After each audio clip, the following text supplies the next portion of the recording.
Hello, everybody. Welcome back to Paddock Project. The first race of the year is done and dusted, and we have a recap for you. And it's also a Chinese Grand Prix preview because we have a double, triple header already happening. Crazy.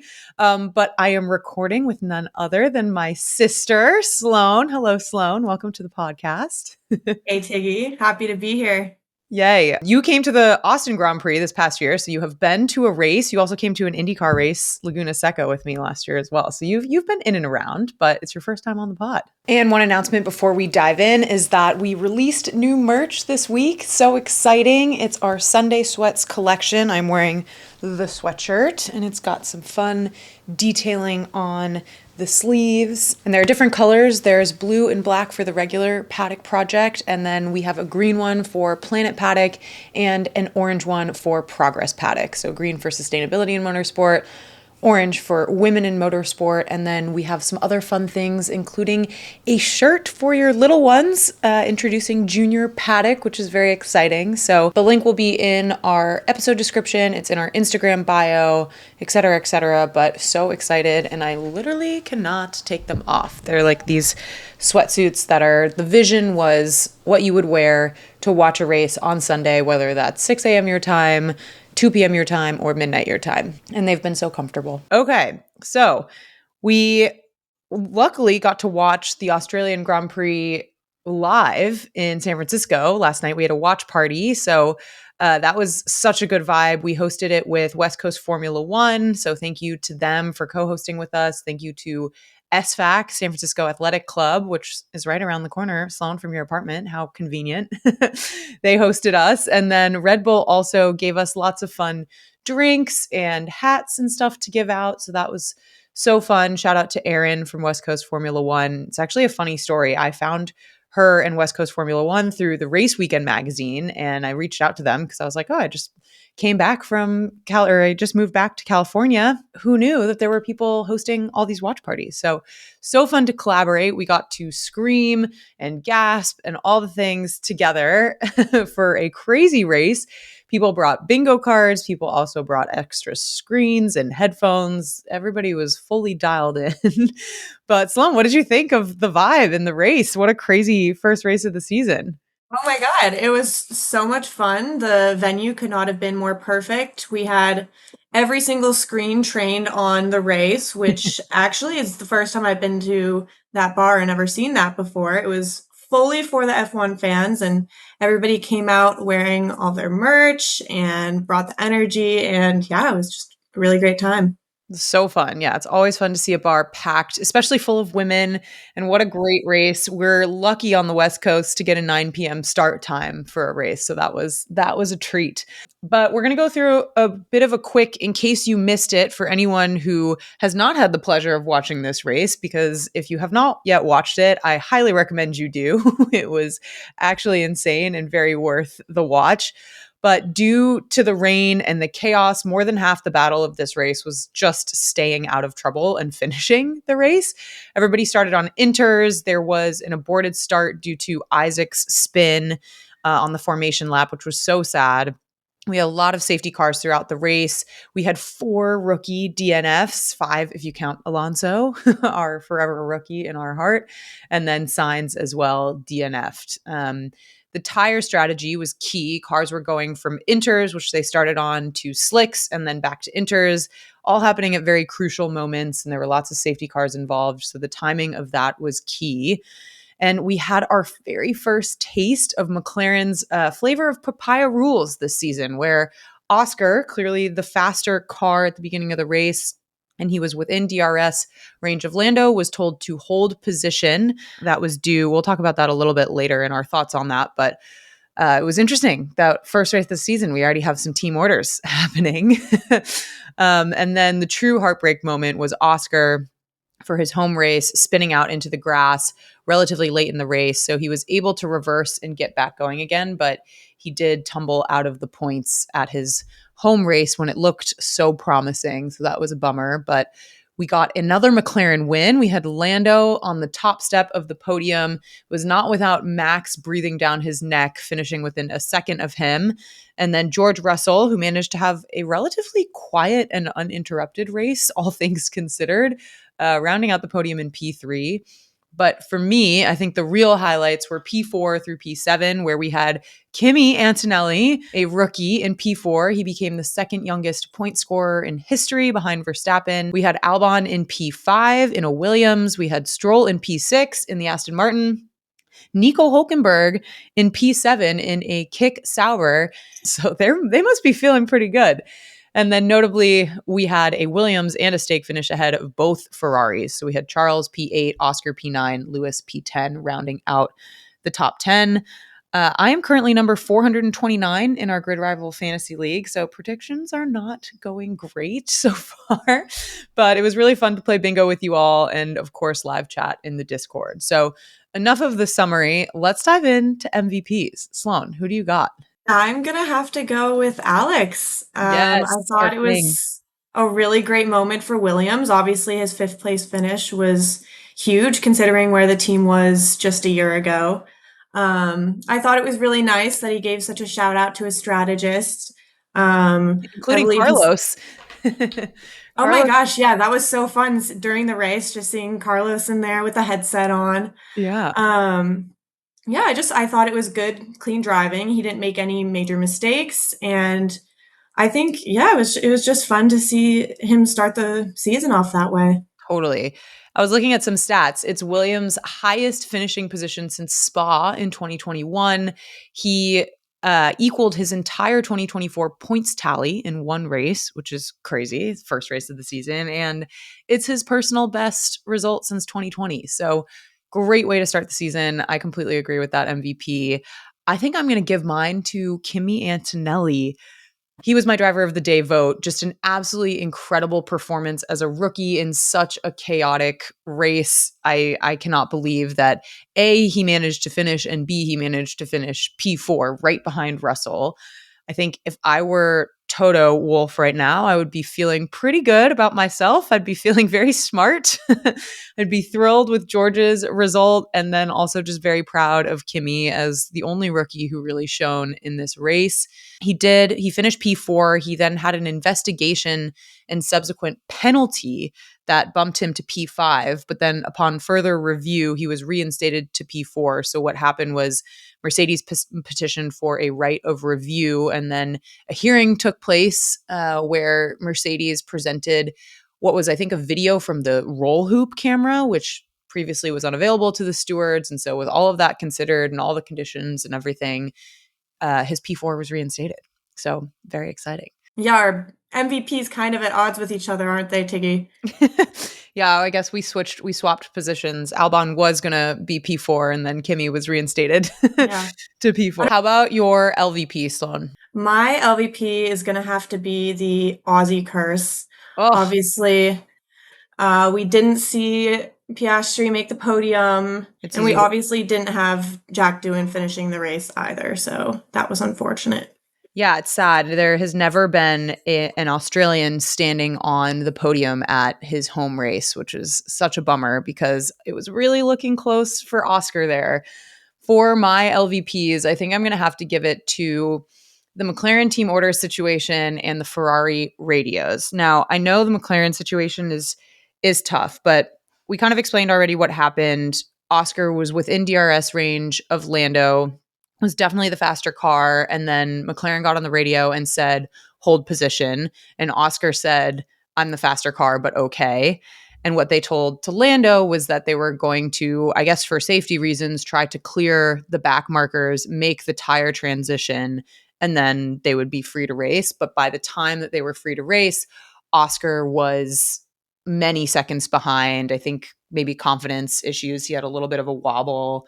And then by the time they were free to race, he was 3 seconds behind Lando. So there wasn't really much to do there. And so I just think I don't it's the first race of the season. I think I probably would have let them race and not told them to hold position. I don't know if the back markers is really that big of a safety issue or consideration. So that seems strange to me. And then my second LVP was the Ferrari radios.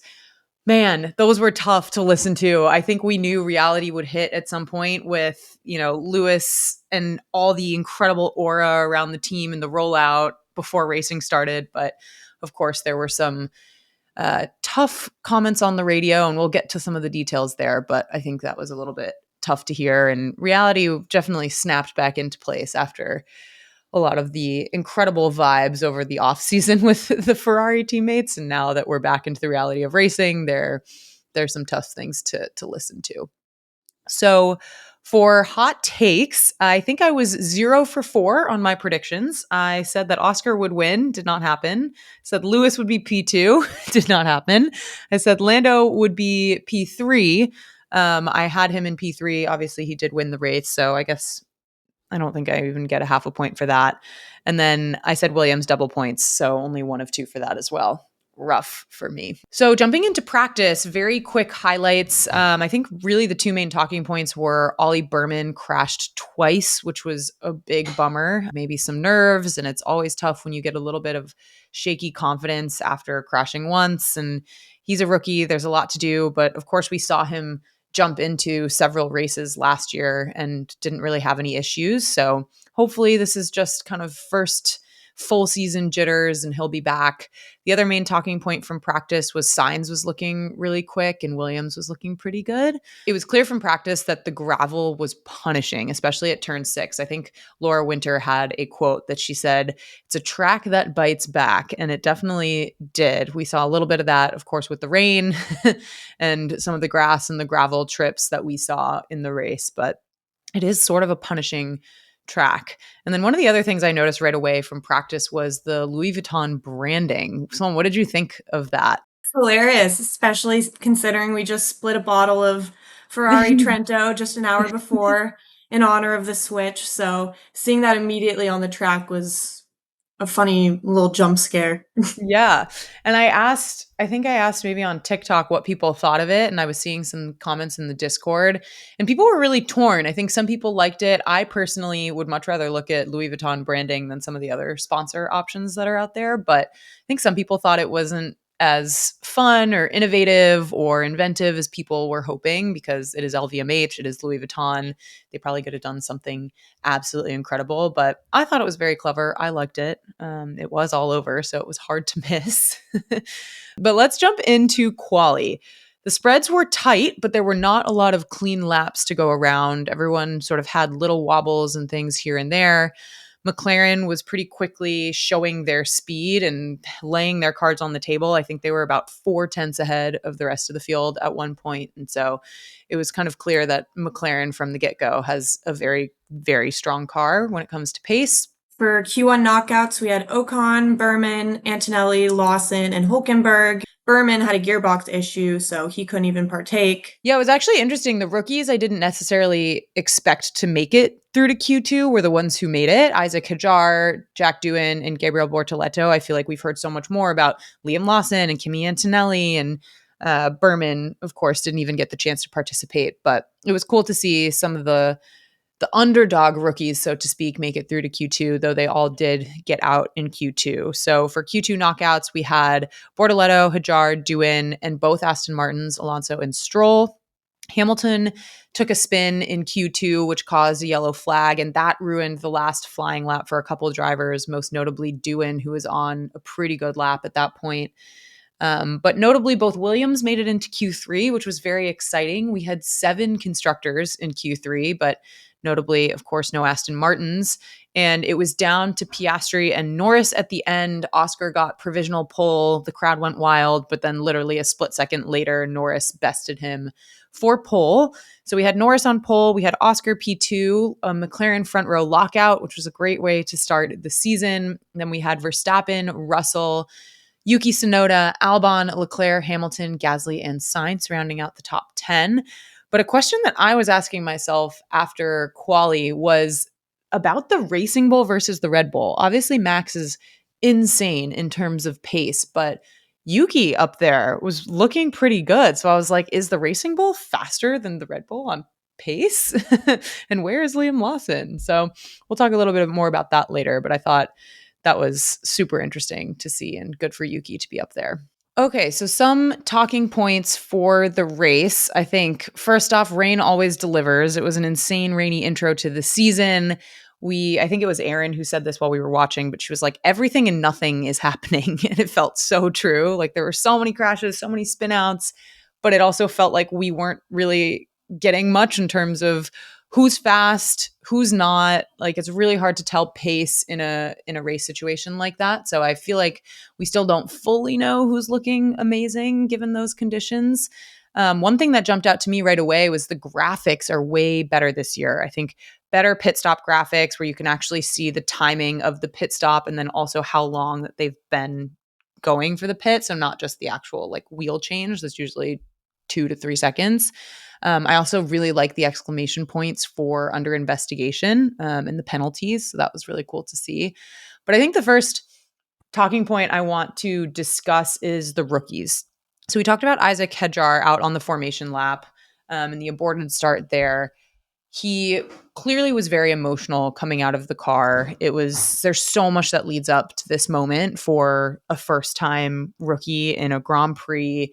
And to see him spin and not be able to partake in the race at all, just in the formation lap, was so sad. And I think one of the most beautiful moments that I've ever seen in this sport is Anthony Hamilton, Lewis Hamilton's dad, going to comfort him and talk to him and make sure that he was doing okay.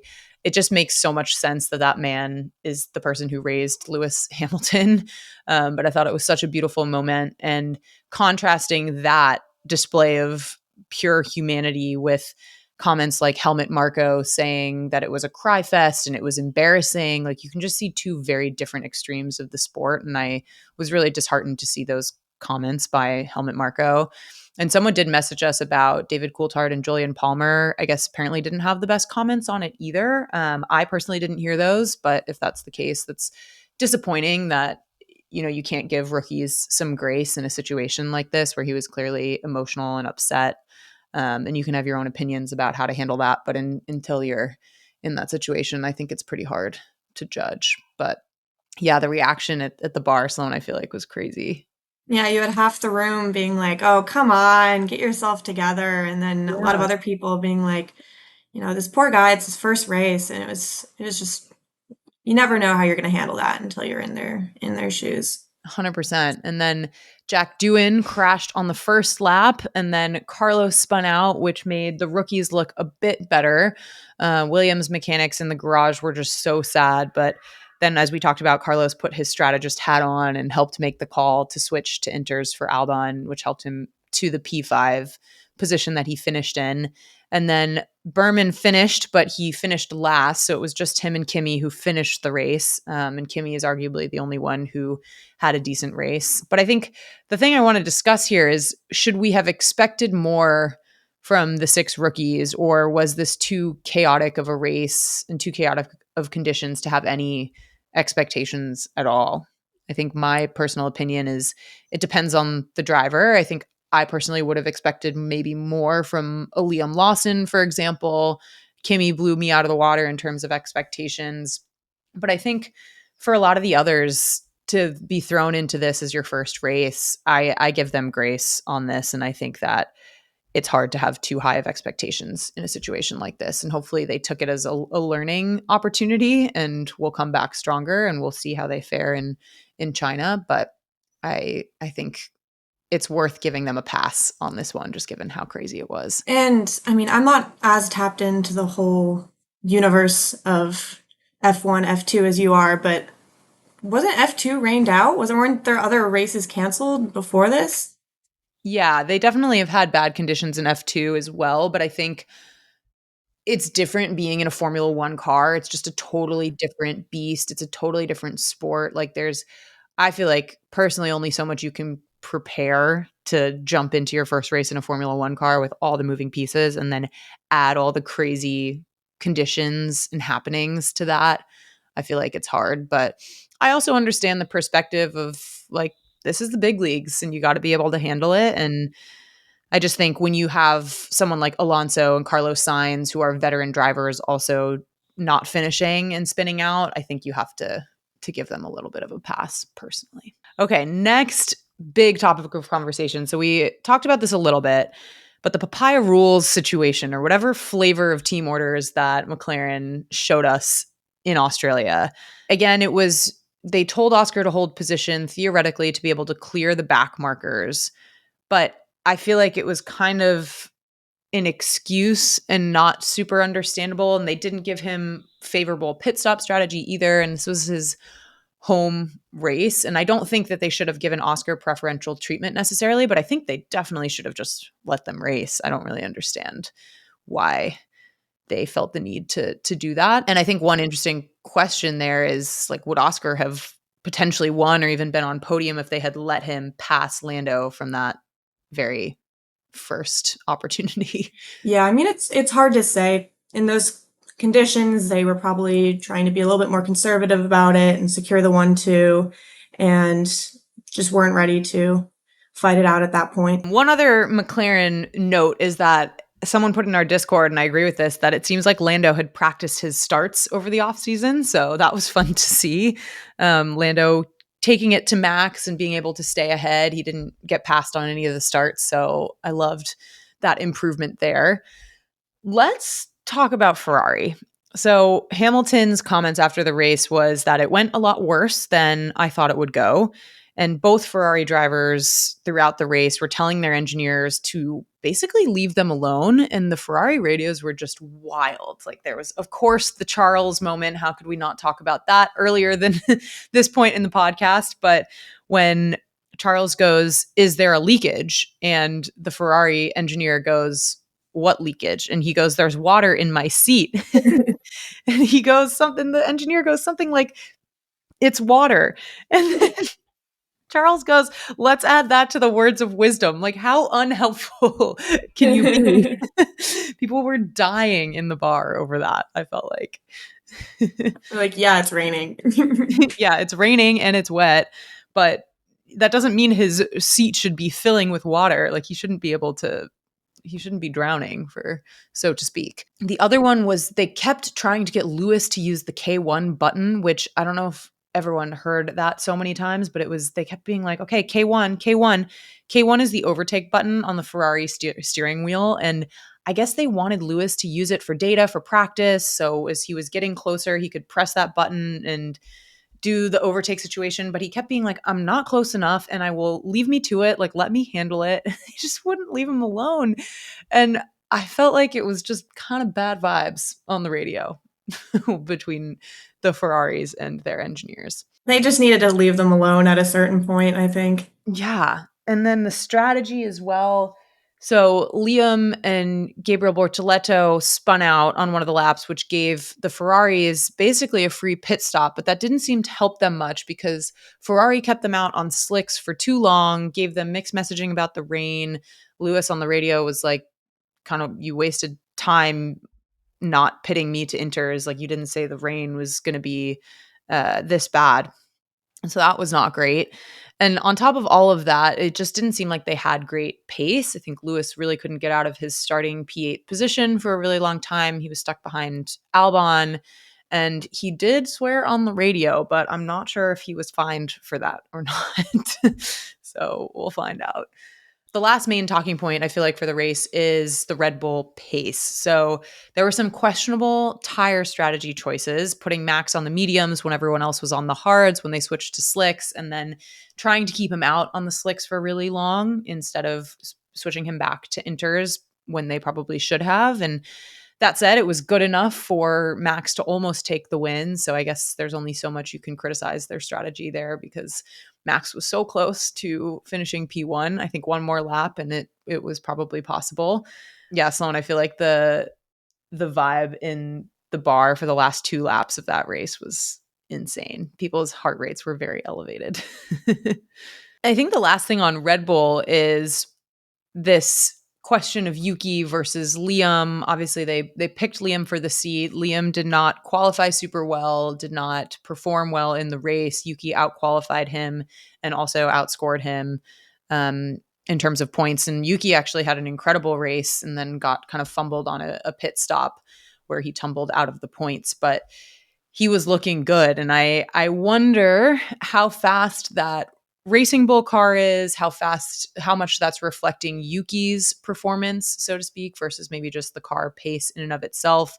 And does Liam get a pass this race, or are they going to be expecting a lot more from him coming up? And should they have expected more from him for this race? So I think only time will tell on that, but I'm very curious about the Yuki situation. So for standings, just the first race of the season. We have a long way to go, but where do we stand? Lando Norris is leading the World Drivers' Championship for the first time in his career. As a reminder, there's also no fastest lap point anymore. So Lando did get fastest lap, did win the race, but he is sitting at 25 points because there is no point for that fastest lap. Then we have Max Verstappen at 18 points in P2. George Russell, 15, Kimi Antonelli, 12, Alex Albon, 10, Lance Stroll, 8, Nico Hülkenberg, 6, Charles Leclerc, 4, Oscar Piastri, 2, and Lewis Hamilton, 1. And the rest are currently pointsless. For constructors, we have McLaren in first with 27 points, tied with Mercedes also at 27 points. Then we have Red Bull, number 3 with 18 points, Williams with 10, Aston Martin with 8, Sauber with 6, Ferrari with 5, and then we have Alpine, Racing Bulls, and Haas all at 0. Going to be crazy. And we are going right into the Chinese Grand Prix this week. So we'll do a very quick preview. It's going to be at the Shanghai International Circuit, which is 5.4 kilometers, 56 laps, two DRS zones. And when watching the race this weekend, definitely look out for the aerial shots of the track. It's designed to look like the Chinese symbol for Shang, meaning upwards, and expect an exciting start since the first sectors have 3 back-to-back turns. They get tighter and tighter. The drivers also love turns 7 and 8 since they're long, winding, super high G-force. And this circuit also features one of the longest straights on the calendar at 1.2 kilometers, and that ends with a hairpin at turns 14 and 15. So it's a fun track, but it's killer on the tires. Albon once described it as having 1,000 racing lines. So there's going to be a lot of excitement. I think in terms of setups, teams will try to balance the low downforce setup, making the most of that long straight while also favoring a medium to high downforce setup to manage tire drag on this very twisty track. So expect to see some differences there. So just a little history about the track. It was built in 2003 in a marshy area in the suburban Jiading district, northwest of Shanghai. And it took 18 months to build and had its first race in 2004. Crazy, but the lap record is still held by Michael Schumacher from the first Chinese Grand Prix in 2004. Yeah, that's wild. All right, hot takes and predictions for the Chinese Grand Prix. I'm going to go very hot. I'm going to say a double Ferrari top 5. I'm keeping the delusion alive, and I think they'll bounce back and hopefully redeem the radios and the performance this past race. Sloan, do you have any predictions? Well, my heart still hurts for Oscar, so I'm just gonna say Oscar podium because that's what I want and because I feel terrible for him right now. I love that. Oscar podium. You heard it here first. One very exciting thing also happening this weekend is it's F1 Academy kicking off. It's the first of 7 races for their season, and all of them are co-located with F1 again. Last year, the series saw 4 different winners, 7 different drivers on podium, and the championship was decided by more than 100 points. Abby Pulling was very dominant last year. The average age of the grid has gotten younger, which is exciting, especially when you think about pipelines and developing drivers as young as possible. So that's great. And speaking of pipeline, Mercedes recently announced their junior program class of 2025. And there are 3 female drivers now in the program, which makes up 25% of the class. And that's a higher proportion than any F1 junior program in the past in history. So that's great. 25% female. So A, let's go Mercedes, and B, let's go Dorian Pan, of course, racing in F1 Academy. We also have Luna Fluxa, a 14-year-old Spanish karter. And then we have a new addition, 12-year-old Julia Montlar from France. So here is the grid. We have some veterans, some newcomers. In terms of our veterans, we have Chloe Chambers, who's supported by Red Bull Ford. She'll be racing for Campos. And then we have Aurelia Nobles, supported by Puma, racing for Art GP. Chloe Chong, supported by Charlotte Tilbury and racing for Rodin. We have Dorian Pain, who's supported by Mercedes, racing for Prema. Leah Block, supported by Williams, racing for Art GP. Maya Vogue, supported by Ferrari, racing for MP Motorsport. And Tina Hausman, supported by Aston Martin and racing for Prema. So those are our veterans. In terms of our newcomers, we have lots of them, which is very exciting. We have Nicole Havdra, who's supported by Amex, racing for High Tech from Canada. We have Nina Godman, supported by Alpine and racing for Prema. She's from the Netherlands. And then we have Ella Felbermeyer, supported by Kick Sauber and racing for Rodin from Austria.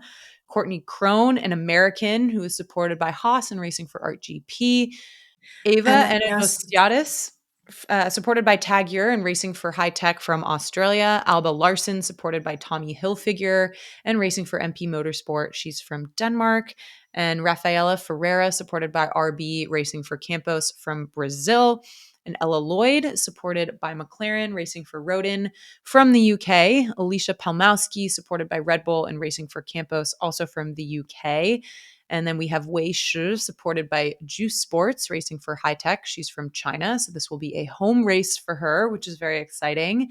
And then we have Joanne Seconte, supported by F1 Academy, racing for MP Motorsport and from Australia.